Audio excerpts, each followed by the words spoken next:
Hello, I'm Michael Coard, the facilitator of Hip Hop 101. I say facilitator and not instructor because I'm here just like the rest of the students to discuss the culture.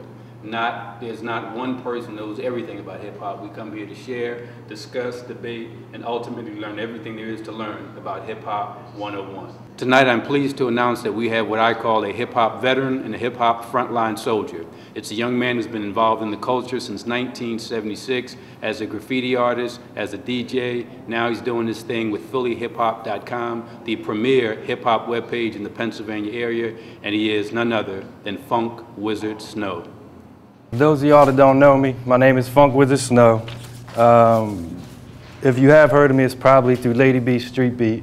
I started with her in 1985, and so a few months ago I was her producer. I actually got fed up with over-the-air commercial radio and just stepped off. And I'm concentrating on the website because I'm tired of playing Jay-Z 24 times a day and then Puff Daddy, and it's turned into the rap music industry, which really it runs parallel to hip-hop culture.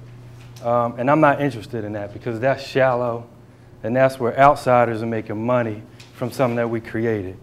I think that with the internet, we can use technology to kind of, flip the script and distribute ourselves much better. Because in the past, you would have, if you didn't go to a major label, how were you going to get your stuff out and spread the word?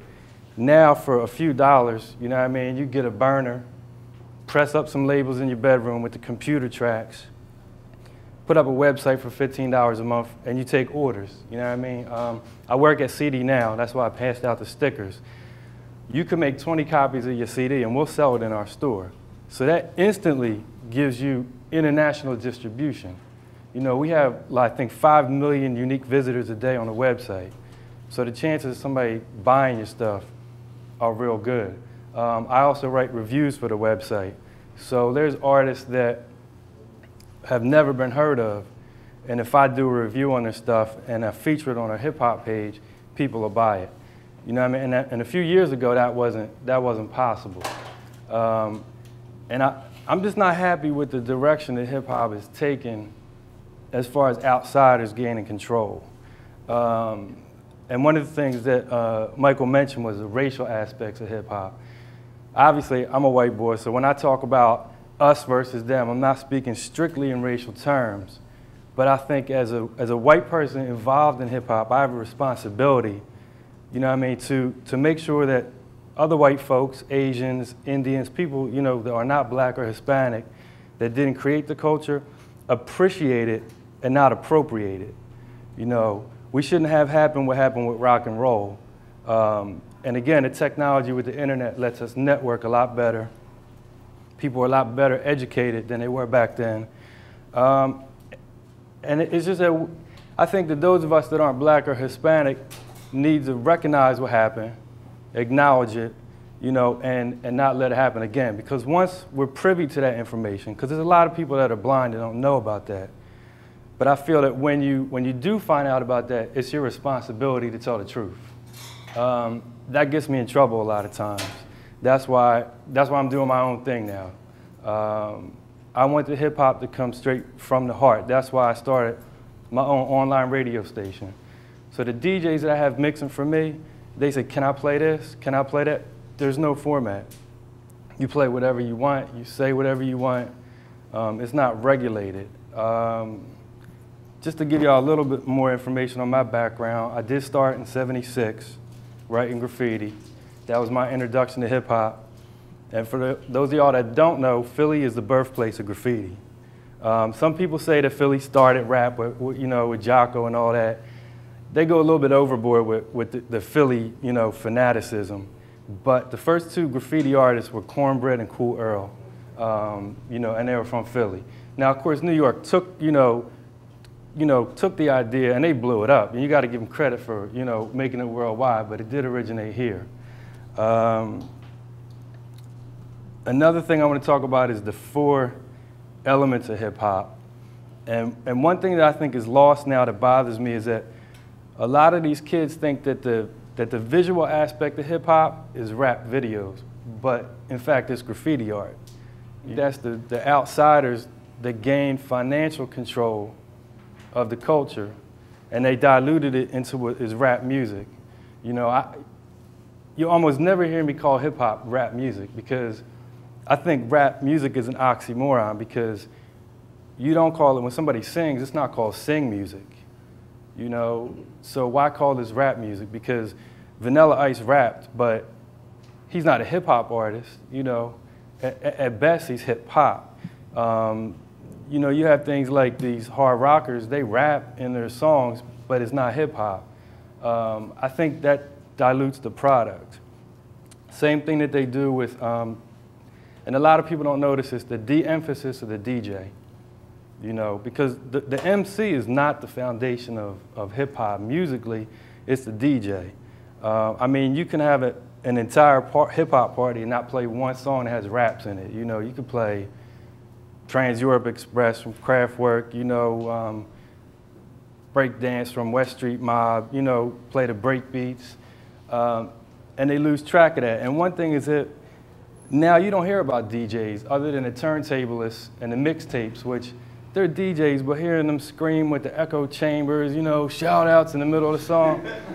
I mean, that's product. I don't consider that to be art, you know? And like back in the day, you had Jazzy Jeff and the Fresh Prince, Super Lover C and Casanova Rudd. It was always the MC and the DJ, you know? Or at least if the DJ's name wasn't in the title, you knew that Grandmaster D was from Houdini. You knew that Run DMC had Jam Master Jay. Now you just hear Nelly. You know, see, they de-emphasize the basis. When you take away the DJ, you're taking away the foundation, and it's giving us a watered-down product. And that's why the only thing I think, personally, that the big labels push is the derogatory stuff and the stereotypical stuff and the stuff that doesn't educate. All that stuff's coming from the underground because it's real. That's hip-hop culture. I'm not saying that there's not a place in hip-hop for, you know, violent imagery. I mean, I enjoy that as an adult, but that's not all that I want to hear. And MTV and all that, it's not an accurate representation. And one thing that I just try to drive home to people is to make sure that you know that there's a distinct, you know, difference between hip-hop culture and rap music. And again, I think it's the people that control the music industry, you know, are rich white guys that play golf with the politicians that are making the law. You know, it's the same faction. So yeah, they're gonna throw you a bone and let you get something to keep you, you know, they're gonna let you, there's a glass ceiling, they'll let you get ahead, but only so far, because otherwise they see you as you know, as competition. That's why the whole Napster thing is you know, it's scaring the record labels, because for the first time, you know, there's a chink in their armor. They don't have that ironclad, is our way or the highway. You know, as I said, you can produce your own stuff now. And it's funny, I don't know if anybody else noticed, but Bush gets in office by cheating, you know, and now all of a sudden Napster's gonna be, you know, ran out of town. I think that's more than a coincidence, you know what I mean? That's us seeing the powers that be behind the scenes putting the thing down. Napster's not the problem, obviously, because if that one program goes away, there's still going to be online file transfers. You know, that's not going anywhere. That Pandora box has been open, and I think we need to jump on that and take advantage of that technology and use it against them. You know, flip the script on them. And again, I think another thing with the racial aspect that scares them is, for the first time, you know, there's not so much of a separation, because you figure if 20 years ago, you had a white kid in Iowa. There's no black people in this community. The only thing that he sees is the imagery on TV or the probably stereotypical things that people are telling him in his town. But now he can go up to his bedroom. He can log on to the Nation of Gods and Earths. He can log on to Wu-Tang. He can listen to KRS-One, to Chuck D speak, and get it unfiltered. And that makes them, you know, that makes the people that are controlling things nervous. And again, I think that there's definitely, obviously, you know, I'm a good example. I believe that there's a a place for everybody in hip hop. But I think that we need to respect the blackness of what we're doing. You know, I don't think that those of us that are not black, we really need to keep in mind at all times, you know, the nature of what we're doing. We can reinterpret it through our own experiences, but always keep in mind that, you know, that it's a black experience. And I think as long as we respect that, you know, things will stay on point. And I think we also need, you know, like I have a responsibility. If I see a white boy that say, you know, oh, we taking over, you know what I mean? Yeah. No, you know, time out with that. You know, don't get too happy because there's only, you know, you're starting to see, you know, more and more diversity among the rappers, but, you know, slow your roll. It's not going to be like that. And I think that most of the white artists that have respect have said that, you know, and they respect the culture, like Third Base, even, you know, the Beastie Boys, they delve into a lot of different genres, but when they do the hip hop, they respect it. You have somebody like Vanilla Ice gets no respect because he fronted. You know, that's product that they throw out there to you. And now you have a lot of the labels that are running around and they're just trying to throw as many white faces at you as they can. But I don't think that works ultimately. Some people say, yeah, that the white kids are going to buy stuff because they see someone they can identify with. I think Eminem is a good example. Obviously, you know, he has skills. You know, I think he's a legitimate MC, but the fact that he's white does get him more fans.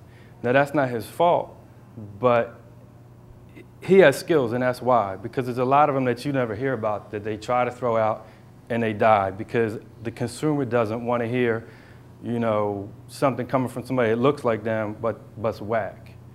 You know, because a lot of people say, you know, eventually that there's going to be like it is jazz. You think it's smooth jazz, and you think of a, you know, 40-year-old white guy with long hair playing, you know, the flute.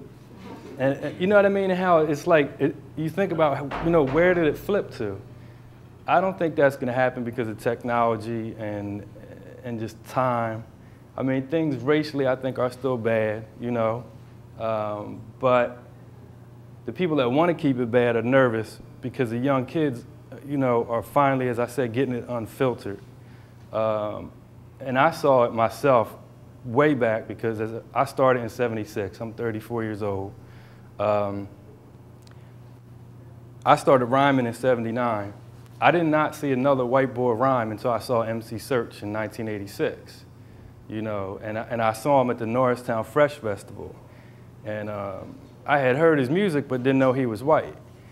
And I was, you know, hosting the show, and he came up and he started rhyming, and I was just like, there's a white boy rhyming, damn. And my friends was like, that's how we've been looking at you for the past 10 years, you know? And I actually, you know, found my way to the studio, but I turned down a lot of contracts because they would never come out and tell me the truth and say, we want to exploit your whiteness. I was adamant. I was like, if you put me out, my picture will not be on the album cover. I want my music to sell because my music is fat. You know, I probably said dope or fresh or something back then, you know, but they wouldn't go for it. They were like, no, we got to put you on the cover. They wanted to put my face in like the outline of the boot of Italy and like put the red, white, and green on there. And I'm just like, no, like, you know, a lot of scratching and stuff in the records. And they were like, let's take out the cutting and we're going to put some electric guitar in here on the break and stuff. You know, and I just wasn't having it. So I've missed out on some money. I never made it to Wax because I had contracts and I didn't sign them or I backed out of them because I felt that by taking advantage of my skin color would be to sell out hip hop, you know? I wanted to do it on the strength of that I had the skills and I was legitimate. So even though, you know, I'm not driving a fancy car or whatever, I feel good when I walk around knowing that I'm representing. It's like I feel like I'm married to hip hop. It'd be like cheating on my wife if I sold it out like that. You know, it's really like, it's a religion. I mean, everything that I do, you know, revolves around hip hop. I have the website at CD Now. I write reviews. And they'll even come to me, you know, the labels will come to me at work and be like, yeah, we're trying to push White Dog or some down, you know, did any of y'all ever hear of White Dog? He's one of them bling bling New Orleans rappers. If you go on a site, when you get home and look, there's a review on the hip hop page on Third Base. That's legitimate hip hop, but I'm not gonna allow myself to be part of, you know, perpetrating because, you know, they just trying to make a dollar. That's part of the reason why I started the website too.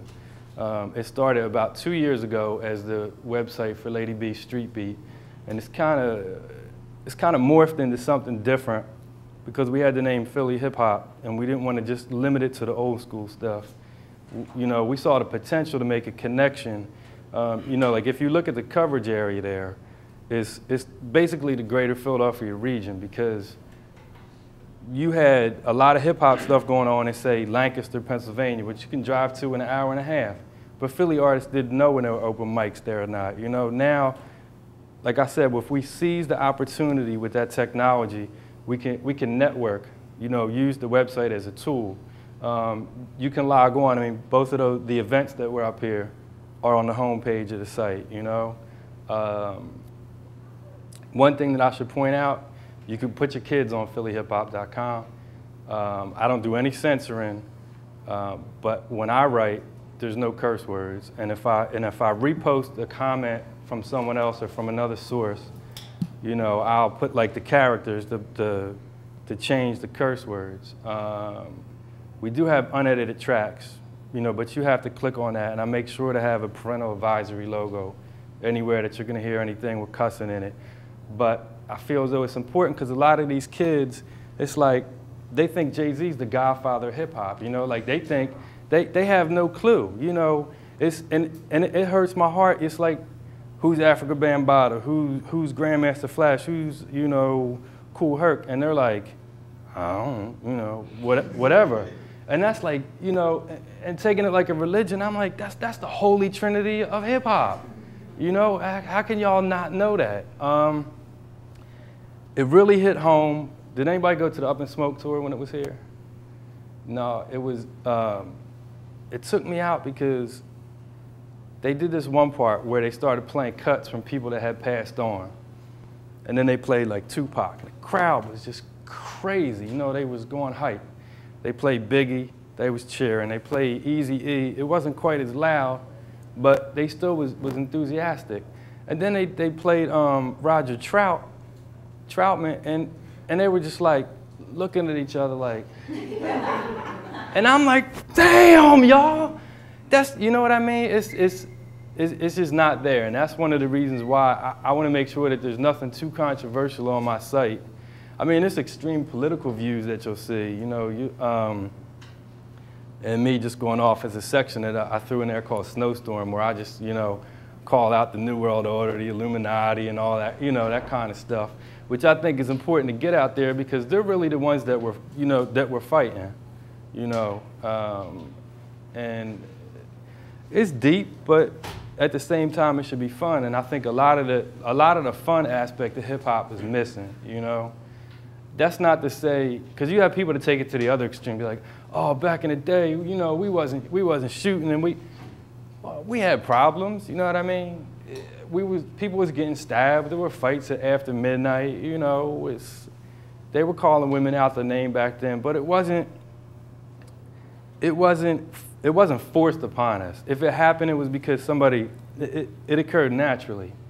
Now it's like, we're so like pigeonholed, and that's where the rap music part comes in. It's so narrow, you know? You don't go to a jam now and hear them just playing, you won't hear them cutting up Billy Squires' Big Beat or playing numbers from Kraftwerk. You know, these young kids look at you and be like, that's not hip hop, because, you know, they're not wearing no gold, and I think that we just need to take it back. I hate saying that because that's such a cliche, but I think that we really need to educate as far as the history, because you can't know where you're going if you don't know where you came from, and that applies to everyone. And that's why I encourage people to take their children onto the website and let them look. We started the Philly Hip Hop Hall of Fame just for that reason. I mean, you know, Schoolie D's in there, Lady B, Jazzy Jeff, Steady B, the names that you would know. But then there's people like, you know, Lightning Rich, Ice Cream T, People that were pioneers, that were unsung heroes, but yet we can't let that die. Another thing that we do on the website is you can hear an entire song. You can't download it because for legal reasons, and I'm not trying to make the artist not get paid. We put everything in a real audio file, that streams so that you can hear it. So we have a lot of cuts from Philly artists that are out of print. You can own, I've gone to Napster and tried. You can't find the stuff. It's that obscure. But I want the site to be almost like a temple to preserve that, and also to give these young kids education and exposure and another outlet that we didn't have. That's where I say that we need to take advantage of the technology. WPHH stands for Web Philly Hip Hop. 215 FM doesn't mean anything because it's not a real, over-the-air radio station, but it sounds good. So that's the name of the state. It sounds better. You can literally, just mail us your product and we'll review it. There's nothing, it's the group Jigsaws, here tonight. They tell you, they just send me the stuff and the review gets up, There's no delay. One of the things that I like about the internet is that there's no timetable, as opposed to print media. It's not monthly. We can update things on the fly. And another thing that I'm really, I think the thing that I'm most proud of in hip hop is that I've never accepted payola. Never, not once. And it's been offered to me. In fact, a lot of times artists would come up to, 99 and again at 103.9 when we were there, they would send something in. I'm like, I was feeling your song. We're going to spotlight it this week. They come up, do an interview. And then as I'm walking them out, they go in their pocket and be like, oh, what do I owe you? And I'm just like, you don't owe me nothing. Because if your song was whack, I wouldn't play it for $1,000. I'm like, I played it because I felt that you deserved the exposure. And they're just like taken back by that. And it's sad that people are so, it's like that's the norm, that they think that they have to pay. And the reason that people think they have to pay for that is because they think that's the only outlet, because that's what's driven into us. I want to be played 43 times a day like Jay-Z. If I don't get on Power 99 or Philly 103.9, I have absolutely no shot to have a career. That's not true, but that's the mentality that a lot of these young cats have. And we're trying to provide an alternative to that. We can do that with a lot of links. If any artist that has a website, they send us the URL, we just add a link in the Philly area artist link section and people can check you out. Let me just make sure I'm not missing anything on the website.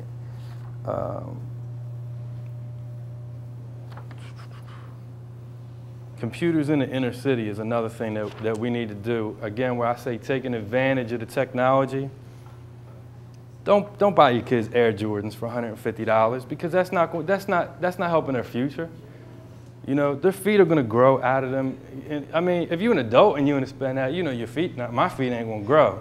I'm going to keep my Jordans for 10 years, because I'm going to take care of them. But that's not an investment for the future. And people are zombies. They're dumbed down because that's what the system it placates them. It wants them to stay in that welfare state mentality. It throws you. They don't give you food stamps because they care if you eat or not. They throw you food stamps because they figure if you're not hungry, you won't be as angry. That's throwing a piece of meat to a pit bull so it won't attack you. They want to give you just enough food to keep the pit bull from attacking them. I know some of that sounds extreme, but I'm pretty extreme in my views. I'm pretty well known for saying my mom, being outspoken. A lot of times it has bad effects on as far as me advancing. But as I said, when I go to bed at night, I feel good because I'm telling the truth. But with the computers, I think that the parents should throw a little money aside every week. Get an old computer. You got to get them up because there's no way that they're going to compete with these kids from the suburbs that have these supersonic computers. I think that's going to be more of the divide in the 21st century, more so that we're in the 20th century we had black and white, and of course that's still going to exist, but that digital divide between those that have computer skills and those that don't have computer skills, that's so important. And I see that working for an internet company and running a website every day. Because myself, I graduated from Franklin Learning Center. I didn't have a computer when I was in high school, you know? I mean, and of course, the computers back then were like them cards. They were like ancient. But I found myself at 25 years old and said, I have no computer skills. I mean, what can I do? I don't want to be pigeonholed. And I just sucked it up, you know, and started. And so it's never too late to start. When I say that everybody needs computers, I don't only mean the children. I mean, I'm teaching my parents now. I'm like, y'all need to, you know, it took me 20 years to show y'all how to program the VCR. We got that down. Now let's try it. You know what I mean? Let's try the internet now. And again, and it's not just, when I say the inner city, I don't mean just black kids. You know, I mean, because them poor white kids in Kensington are in the same situation. You know, they can't compete with the suburbanites. And they have to have that. I mean, if y'all remember anything from what I'm saying tonight, please tell your family, your friends. It's so important that it's so readily available to us that we need to seize the opportunity that we're given with the computers. That life is the internet, life is computers. It's just, that's the way that things are going. I also think that because of that, we can break down a lot of the walls of ignorance that the Illuminati and the secret societies, the Bushes with the Bilderbergers and all that. They want the black people to hate the white people. Because that's divide and conquer.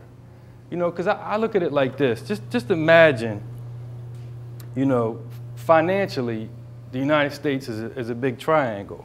Most of us are down at the bottom, you know what I mean? And then you got the people up top that are throwing us down the crumbs to keep us under control. And they built up these, these mental brick walls in between us, and they segment us. You know, here's the Italians in South Philly. Here's, the blacks in North Philly. We got the white trash in Kensington, you know what I mean? Let's keep them all. And you notice it's mostly the poor people that have problems with each other. You don't hear about a black man walking down the street in Chestnut Hill and getting rolled on. You know what I mean? Because they're taken care of, they have theirs. But when they can keep the poor people fighting against each other, when somebody black comes in, much more likely in Kensington to get rolled on, it's because they're in the same boat as you and they see you as competition, and y'all are two dogs fighting for that one piece of meat. If somehow we could, and I believe that we can with the computers by networking, and having open discussions like this, if we could break those walls down, imagine how scared they would be if we broke the walls down and was like, oh, they doing the same thing to you? Yeah. And we all looked up at the same time, they would just be like, oh, it's over. What are they going to do? And I think that with hip-hop really now being the #2 selling music behind rock and roll, it's taking over country. That just proves that it's not, it's not just one segment of the population. In fact, it's global. Mecca's going to be here from the Universal Zulu Nation. She'll tell you that there's Zulu chapters in Norway, in Tokyo, Japan. It's a universal movement. I mean, obviously, that's part of the name of it, but I think we all need to jump on that bandwagon, and put some fear into the heart of the people that created the mess that things are right now. That's really all I have to say. I mean, if y'all have questions, Before we start with the questions, can we give them a round of applause? Thank you. If anybody has questions or comments, just shoot them out. Uh-huh. I was just wondering, how did you come into like all the information about Illuminati? Can you speak up so everybody can hear? I was just wondering how you came into all the information about the New World Order and Illuminati. Like, what sources did you find that information? Some of the information I delved deeper into it through information from the internet. A lot of stuff from the internet. There's a lot of links in the Snowstorm section, which is my political forum on the website. And a lot, I think, is just from, from being in the streets and being exposed to it. I think it's hard for a lot of people. One thing that I try to do is I want to hear what everybody has to say, whether it's derogatory towards me or not, because I figure either I may be enlightened, or if I decide that the person is my enemy, I can't defeat my enemy if I don't know my enemy. You know, so I've sat with I don't know how many of y'all are familiar with the Hebrew Israelites. You know, like I've gone to the Hebrew Israelite schools where they're, you know, they not hostile towards me, but I know, you know, their ideology and know that they're not exactly that happy with me. But if they offer me the opportunity to go and listen to them speak, I might not agree with what they have to say, but I might pick up something that makes me understand. I think that you just have to be open, you know, and people need to be less defensive. If it was possible for me to go, you know, and it's not because, you know, I was raised Catholic. I'm not now, but I was raised Catholic and I'm Italian. So it's not possible for me to go to the Klan and sit on some of their things. You know what I mean? But if the Klan would say, yo, we invite you to come, you know, as a member of the media and listen to what we say, you're damn right. I'm going to go and listen to what they say. I mean, they disgust me.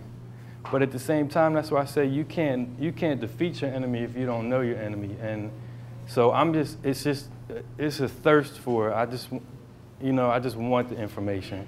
And I think hip hop opens up a lot of that too. Like Razzcast, I forget the name of the track, but you know what I mean? That's why I talk about how you could have like a white kid in Iowa and he can listen to Razzcast and say, oh, well, they didn't tell me that, or you know, or you hear a track where they say, you know, Jesus was a black man. And for a lot of white kids, they, you know, not only do they not agree with it, they never heard that concept. But then if they hear somebody break it down, like, oh, they were in Egypt, you know, and with Moses and whatever, and it gets them thinking. But that's just because I seek it out and I take advantage of, you know, the underground hip hop, which has a meaning. I'd much rather hear something that I don't agree with, but that has a knowledge base to it, than, you know, throw your guns in the air. So. Anybody else got any questions? Are hip-hop artists organizing around a political agenda? Because what I see is a lot of like great messages and a lot of great work, but what's the agenda? Like, what's the predominant message of hip-hop now, and where it needs to be, like putting it up to the next level? Like, instead of like looking at how it was back then, I know what you were talking about, like there was a sort of awareness of issues and like writing the words, but what about like kind of looking in the future, the vision for what it could be like later on, and like, yeah, on a political level, how do you unite people on a class consciousness and not just based on wanting to be like somebody else that isn't us, that doesn't reflect like inner city life? I think it's hard because there's so many fragmented ideas. I think collectively we all have the same goal. But I think that a lot of us taking different paths to the same destination, and it is hard. But see, that's what we have the opportunity now with the technology. You know, I mean, take the technology out of it. You know, 20 years ago, I mean, I was a student at Temple after high school in 1985. First of all, you brought up the word hip hop. They were telling you, you know, take it up Diamond Street. You know, this ain't the place for that. But if you look, I mean, you know, we have people of all different, you know, racial backgrounds in the room right now. That's a start. You know, it opens up a dialogue and it lets us know that, okay, this white boy that's speaking, he's got this agenda. We're doing this. You know what I mean? It's just I think it's coming, and I think with the opportunity again, I know I keep going back to the computers and the internet. It gives you an insight. You know, I email people and be like, yo, I don't understand everything that y'all talking about in your agenda, like the resurrection time that's coming up. You know, I read the information that they have. I posted it on the website. I don't necessarily, you know, completely comprehend it, but I'm gonna make it my business to be there, so that I can represent to them what I'm trying to do, and see if we can find some common ground. So, I mean, there's not a magical answer to your question. It is hard, but I think that the information is much more readily available, you know. So your vision would be like kind of people connected, they're on the net, listening to hip hop, learning. Like I'm just trying to get to see like where do you think we're evolving in? Is being technologically advanced mean that we're actually using the knowledge and turning it into wisdom? Like there's a difference between being like inundated with information and actually using that information in kind of the day-to-day interaction.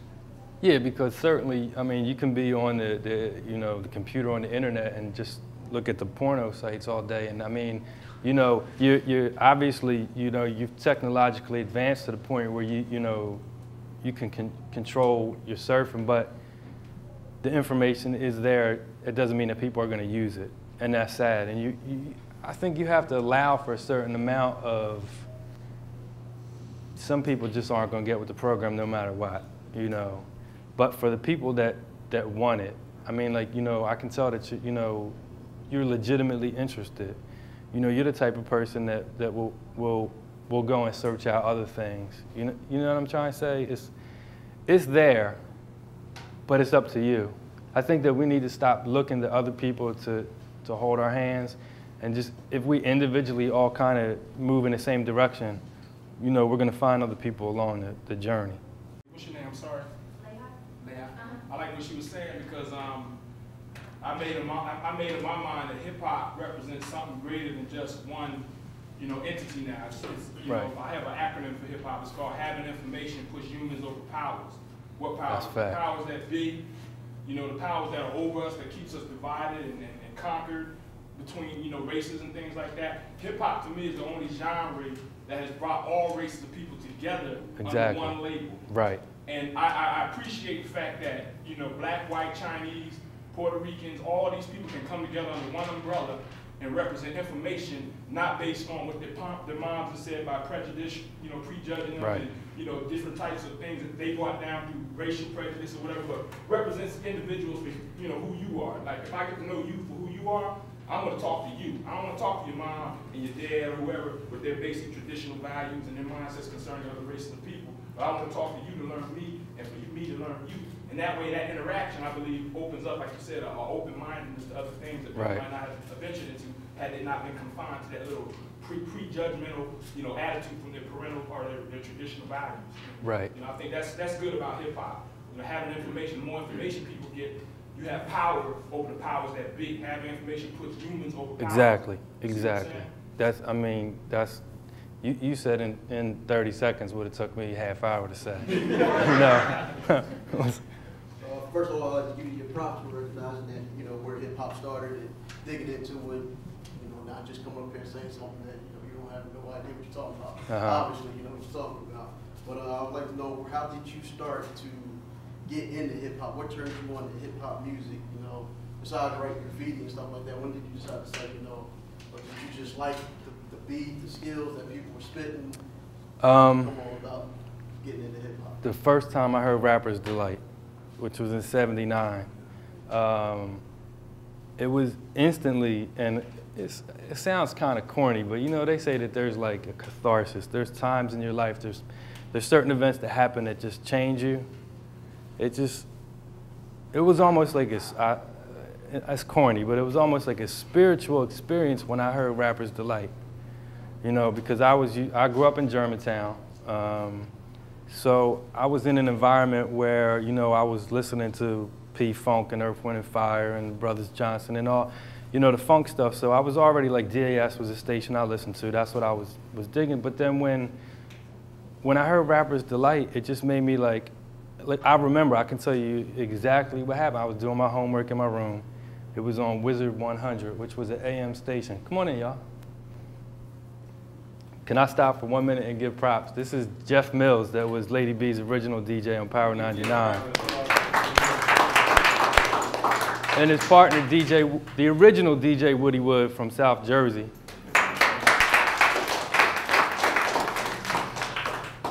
I was doing, but to get back to the story, I was doing my homework. ZZD, Wizard 100. It was an AM station. Like a top 40, like kind of like Q102 is now. the song, they were like, we're gonna play a song, you know, like, we're gonna play a song that you never heard before. And I'm just like, whatever. And the song came on, and I like, my pen dropped out of my hand, and I was just like, I stood up and I was like this in front of the speaker, just like, for real, I was mesmerized, and I knew, like, I'm like, that's what, well, I wanted to play for the Phillies, but I didn't have them skills, you know? So I was like, that's what I'm gonna do, you know? So it was like, it was right there at the very beginning, so there was no indication to say, okay, you're a white boy, you're not supposed to be involved in hip hop, you know, which came a little bit later. Because I was right there, and I don't want to misrepresent like I was there, you know, the day that, you know, Kool Herc bought his stuff, you know, came out the projects with his speakers. But as far as Philly hip hop, I pretty much was there, you know, from day one. And everybody else in my neighborhood felt the same way about the song. And then right after that, you know, we heard, you know, Grandmaster Flash and the Funky 4 plus one more. And it was just like, it was, the first time listening to Rapper's Delight was like, and I've never smoked, but what I assume like taking that first hit of crack. And then, you know, and then, and you just instantly, you're like, damn, you know what I mean? And you didn't have the same avenue, so you had to listen to the radio to hear it. And I stayed up as late as I could. They actually played the song 3 more times that same night because people were just going crazy over it. So that when we heard, you know, we walking around like, damn, what's that, you know, the song. And then we heard Grandmaster Flash and was like, oh my God, there's another one, you know. And in the first year or so, people were like, and I mean, it's still to today, it's ridiculous. Hip hop been around for so long. Oh, it's a fad, you know. It's a fad, it's you know, it's a whole new, it spanned generations now, you know. If, you know, think about it, I'm on my 4th decade of hip hop now because I started in '79, so I got the 70s, 80s, 90s, and now the new millennium. That's crazy, you know, and I just knew. It was like being addicted to drugs. It was like I went out and I didn't spend my money on anything but going downtown after school to Funko Mart, spending my $2.99 to get my 112-inch because I couldn't afford 2. You know what I mean? And listening to Lady B when she was on WHAT, and that was the only outlet that there was for hip hop. So on Saturday afternoons, you would make your little dub tapes from AM radio, you know, and walk around with your box all week, and you playing the same hour and a half of music is over and over and over again. But it was like, I feel like I'm blessed that I was born at the time I was to be able to enjoy that, because there were no rules, you know. There was nobody did it because they thought they were going to get paid. I mean, you did it because you wanted to be known in your neighborhood, or because you wanted the girls, or you just did it because you felt it. And I knew, like, I literally knew from that point that no matter what anyone else did with hip hop, that it wouldn't die, because I was just going to do it forever because I just felt it that strong. So I know I made it seem like this amazing, like, you know, story, but it was that important to me, and I have that much like reverence for it, and you know, that it's just, if I seem enthusiastic, it's because I am, you know, I am. Any other questions? What would it take to bring back like the 3 elements of hip hop? It's only one element now. It's no more of the break dancing, no more of the graffiti. Would you think that would like draw more people to hip hop, some elements come back? See, it's not that it went away. I mean, there's still people, there's still breakers, and there's still, you know, people writing graffiti, but it's somewhat segmented, you know, into like, it's almost like different subcultures. And I think a lot of these, the new artists are pushing to bring them back together. You know, the OKPlayer.com tour, you know, Common was breakdancing on stage while Black Thought was freestyling. Or, you know, you see a lot of these underground rappers now that the backdrops, the props will be, you know, like graffiti images.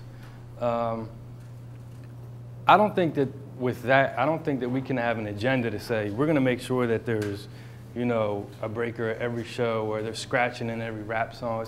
I think that's something that just has to occur naturally. I think we've come far enough chronologically that we had the so-called golden age, and then things died down, and now you have a new generation that weren't there, and they're fiending for it nostalgically. So you see the reemergence of breakdance, and you see like 13, 14, 15-year-old kids breakdancing now that weren't alive when Rocksteady, started the thing. So there is an element out there that has a hunger for the cultural aspects of it, and I think that'll take care of itself. It's never, everybody's like, we need to take it back to the way it was. It's not going back to the way it was. If you were there, you have fond memories of it. You remember it for what it was. You represent it. You make sure that the essence of that doesn't die. We can recreate it for the new millennium and make it something else. But when they're like, take it back, keep it real, but you can't. I mean, that's over. That'd be like saying let's all go back to New Orleans and start playing jazz like they did in the 1800s. Like, you can appreciate that, but you can't. It's just not going to go back there. So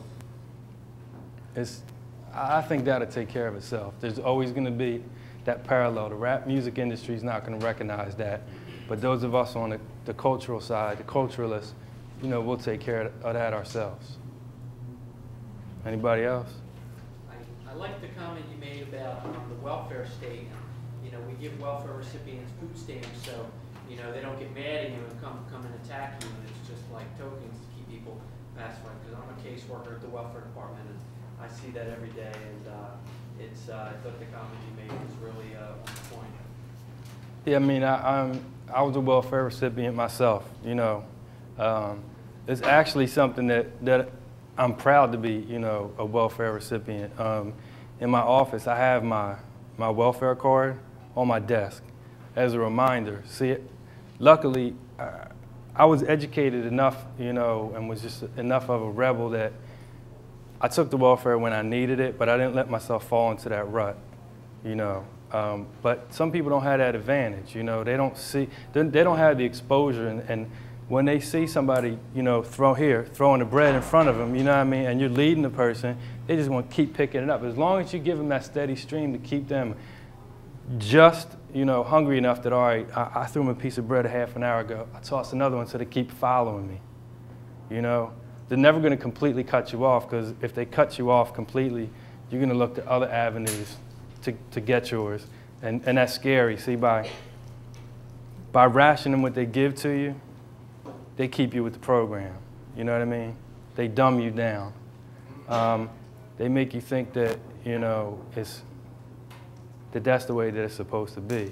Now, I'm not a straight capitalist. I believe in a socialized democracy. I think that we need a balance of socialism and capitalism. And obviously, welfare is a form of socialism. We try to make it sound in America like socialism is a bad thing, but yet we have socialism all over the place. But they dumb you down. That's where they want you to be. They want people. That's that divide and conquer.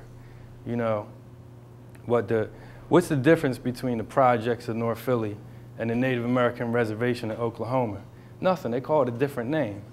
I mean, isn't it a so-called Indian reservation, the projects for Native Americans? But there's not the connection. See, it's mind games. Because then if you had the black folks saying, well, y'all Native Americans are in the same situation living in projects like us, see, that breaks down that wall, That brings people closer together, and that shows that the experience is very much the same, And just again, with like going back to Kensington, if you go to Kensington, where's the white boys selling drugs? They're on the corner hustling, just like the black kids in North Philly or wherever are doing. That doesn't mean that they're not selling drugs in Chestnut Hill, but they're pulling the Benzes up the driveways, and they're walking inside the foyer of the mansion to get their stuff.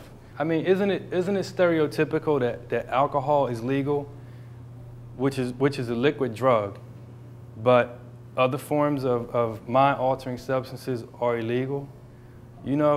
Like either have it all one way and outlaw. I mean, I like to drink a beer here and there myself, so I wouldn't be happy with that. But don't be a hypocrite. Either outlaw all of it or legalize all of it. See, if they legalized it, it takes away the crime. Because if I can walk into a stop and go, you know, and get a pack of weed with a brand name on it, why am I going to endanger myself by going into a neighborhood where people are standing on the corner with drugs when, you know, I can go to be in King of Prussia Mall and buy a pack, you know? So it's, I mean, I know, imagine that, it's crazy, but why not? I mean, I think it's pretty much, and I'm not a drug user, and I never have been, but I think it's pretty much proven that you can't win. You can't win the drug war. I believe that they need to give it up. It's a farce. We have about maybe 15 minutes left. That clock is slow. Can we keep the comments to hip hop? Sure. We can talk about the other stuff at 9. No, I'm sorry. No, that's cool. That's cool. Any more hip hop related questions? How do you get your funding? Like to do your website and the radio station? From my debit card in my back pocket. From my debit card. But you know, it's not expensive. It cost me $35 a month for the web space to run phillyhiphop.com. That's it. Everything else is manpower. So, you know, I have the software, and it's just a matter of putting in the time. But I mean, any of y'all can start a website. You know, you get Front Page 2000 or Dreamweaver, you get a software to be able to do that. You just upload the information to a website. The website costs you, there's a site called Internet. You can get a website for $15 for a year to register the domain name. So you spend $15 to get the name, and I pay $35 a month, but I have a large space because I have audio files, and you know, my site is pretty extensive. But if it was like an artist that just wanted to showcase their own music, you can get a website for $10, $15. So you figure for a $15 investment to get the name, and then $10 or $15 a month, that's what goes back again to where I said that makes the major record labels nervous, because you have options now. And not only do you have options, but you have options affordably because of the proliferation of, you know, all the software and the internet. And what does it cost you to put text on your, you know, on your site that says, send in $10 money order, and I'll, you know, mail you out my CD. And the rest is just, it's putting in the time. It's just going to the different websites, to the different chat rooms and message boards and saying, check out, you know, this artist. They got this fat new track, and you just put up some audio clips so people can hear what they're about to buy. And that's almost nothing. You spend that much for 2 people to go to the movies, you can have a website up for that for an entire month. So it's the price that makes it attractive and that people don't realize. Like, did you, I'm just asking, did you realize that you could do it for that cheaply? See, I mean, the information is out there, but they're not going to tell you. You know, you have to find out on your own. What is your feel on the music being used as a tool, a brainwash tool, as opposed to a tool that's going to bring people together, doing the right thing and acting in the appropriate right way? What is your feel on that? I think there's definitely a game plan by the outsiders that have control of the music industry, that's what they, you know, put down our throat. Because if you hear, you know, back that ass up 43 times a day, and you're 12 years old, then what are you going to want to hear? You're going to want to hear something, I mean, that's like that. I mean, I know it's happened to me. I'm sure it's happened to all y'all, that you hear a song on the radio and you're like, that's all right. Then a week later, you find yourself like, yeah, I'm, you know, but why? Like, what happened? You know, it's the repetitiveness. It's that if they tell you that, you know, you like this long enough, after a while, you're going to say, and see, Jeff Mills is laughing because he's worked in big-time radio, so he knows the same thing. When we worked at 99 and Public Enemy first came out, they didn't want us to play Public Enemy because they were anti-white, supposedly. You know, it was like, oh, because, you know, they had strayed from the core stuff, throw your hands in the air, party like you just don't care, you know, and had some substance. That scared people, and it filtered down, and they wouldn't allow us to play that. Now, they couldn't tell you who the group members were. They couldn't tell you what the music sounded like, but they knew the hype that they read in the mainstream media. I had to take records home and soak them in my bathtub to take that Public Enemy label off. And then we would just play it without the label on it on Friday nights. And if they came in and was like, who that? And we'd just be like, MC1 and DJ2, whatever, like, you know, and they're just like, okay, you know, like, and had no clue. But how sad is it that we had to, you know, had to do stuff like that? We weren't allowed to play records. They legally took action to stop us from playing records. Had served us the papers during the evening and they told us we can't play whatever, I guess, that new album was out.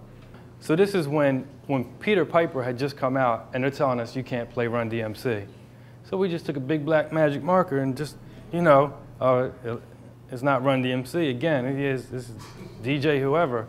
And they had no clue because they only had a financial interest in it, you know? And that also goes back to the radio stations. I have a problem with, you know, the same regurgitated themes and things that they play over and over again. But at the same time, you have to keep in mind, they don't have the same agenda as us. They're not in it because it's a religion to them or they respect it culturally. They're in it to exploit it as a product. So you have to understand that they're going to play what can get them the most money from the advertisers. And to a certain extent, you can't fault them for that because that's business and that's just the way it is. No, I just wanted to say, just everybody, if you look at like all the video shows, you'll notice the difference between hip-hop videos and every other video, because no other videos of any like different type of music have the same imagery. See, we also need to hold. That just says something right there. We need to start holding some of these hip-hop artists accountable. You know, I don't believe in censorship, but if it gets to the point where we have to say, we're not going to buy your product until you get with the program, that's fine. I have no problem with not, you know, patronizing somebody and hurting them in the pocket. But I would never say that they don't have the right to do that. You know, you can say whatever you want. You know, like the Iverson song, 40 bars, I didn't understand, like why? Like, what does he have to gain from that? But at the same time, I defended him, his right to say it. I think he had every right to be an idiot, you know, which I thought he was with that song. But he had the right to do it, and I don't think that we should censor that. But we need to say, you know, like Jay-Z, you know, you're in bed with those, you know, them rich people that are doing it by falling in line, you know. I mean, you think about, look at Nas and Jay-Z. At one time, we loved them. I mean, they were, you know, lyricists. And somewhere along the line, they got caught up in the, you know, I don't want to hear about, just me, if I hear the word cheese, I'm cutting it off. I mean, how many rollies can you have? You know, how much Cristal can you drink? It's ridiculous, and it's not reality, and they're basically characters, and they have the right to do that. And at the same time, I'm with you that we need to take responsibility, but then you had the people that swing to the other side that we need to fear too, like Delores Tucker. You know, in my opinion, I mean, I respect her because she's, you know, an older woman, but she's a fool. Why is it, you know, in some of her ideology, how come when Bruce Willis is killing, you know, 300 people in Die Hard, it's entertainment, but when they're talking about killing people in rap music, we have to boycott it and it can't exist. Oh yeah, I wanted to ask about the financial ramification, like how do you make money from having a website like that? Okay, right now, to date, and I don't mind sharing this, I have not made a penny. And I've been doing it for 2 years. If I wasn't passionate about it, I couldn't do it because I work at CD Now. That's my 9 to 5. I'm on the computer, you know, doing that stuff, and then I come home, and then I'm back on the computer in my office at home, working on the website till 12, 1 o'clock in the morning. So it runs me ragged, but I have that passion to see in the long run, it does two things. Number one, I legitimately want to help a lot of these young kids to give them an avenue. That's why I don't take payola, why I never have. If anybody emails me, and Michael can tell you, you know, firsthand, you know, we had never met. He emailed me and said, I'm doing this thing at Temple, and it was just like, it's up.